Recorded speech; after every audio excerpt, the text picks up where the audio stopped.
Okay guys, pag-uusapan natin yung isang artista na first time papasok sa politika. At kilala na naman ninyo kung sino itong si Thaddeus Durano Jr.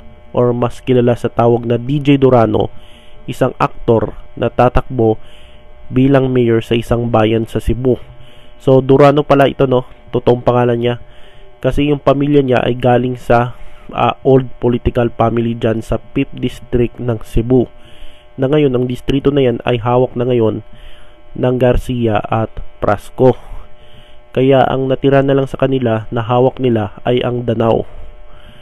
At yung ibang bayan dyan sa 5th district ay hawak na ng kalaban nila. Kaya meron na rin mga membro ng pamilya Durano na sumama na dyan sa kanila Garcia. At ang makakalaban ni DJ dyan sa pagka-mayor dyan sa Sogod, Cebu ay kapatid niya. So yan, si DJ Durano. At meron siyang sinabi sa interview niya, at ang sabi ni DJ Durano tungkol sa mga artista na papasok sa politika. So sabi niya, wag natin malitin ang pagiging artista. I think it's rest on how artists show to people how we would here to serve them. I think it's bottom line service to the people. So yan yung sabi ni DJ Durano, no, aktor na tatakbong mayor. So anong masasabi ko dito sa sinabi ni DJ Durano? So hindi naman talaga masama, no, sa mga artista na tatakbo sa politika, no.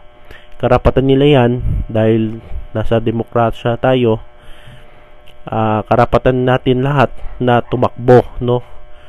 Lahat tayo may karapatan na tumakbo sa eleksyon.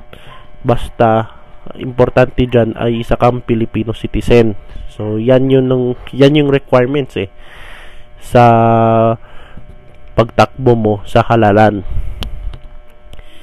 Ang problema talaga sa mga artista, guys, merong mga artista kasi pag laos na, no, laos means yung wala nang ganong project sa pelikula or sa television, ay ang second destination na punta nila ay politika.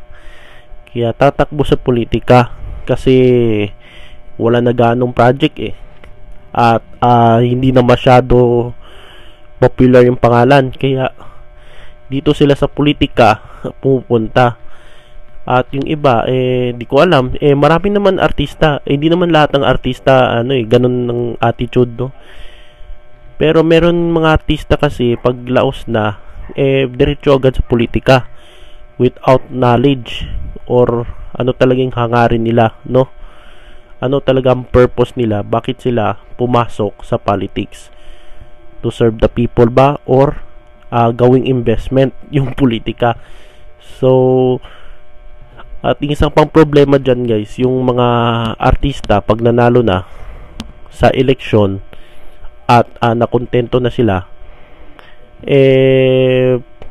nakontento na sila sa kanilang serbisyo, papasukin agad yung mga kamag-anak nila, asawa nila, anak nila. Kaya yung political dynasty, guys, lalong lumala dahil meron na ring mga artista pag tumagal na sa serbisyo, papasukin agad yung mga anak, asawa, kapatid, etc. So yun yung isang problema dyan. Si DJ Durano hindi na yan dahil isa siyang galing sa political family, medyo meron na siyang knowledge, no. Alam na niya yung pasikot-sikot diyan sa politika. Kasi pag sa national, guys, ang kaiban sa national, pag tumakbo ka sa Senado, sa Kongreso, dapat build yung social media mo at saka meron kang ads. Dito kasi sa local mahirap, guys, kailangan meron kang makinarya, pera-perang labanan dyan pag sa local. So yan yung reaction ko tungkol dito kay DJ Durano. So mamaya meron naman ko iba vlog, no, about sa mga vloggers.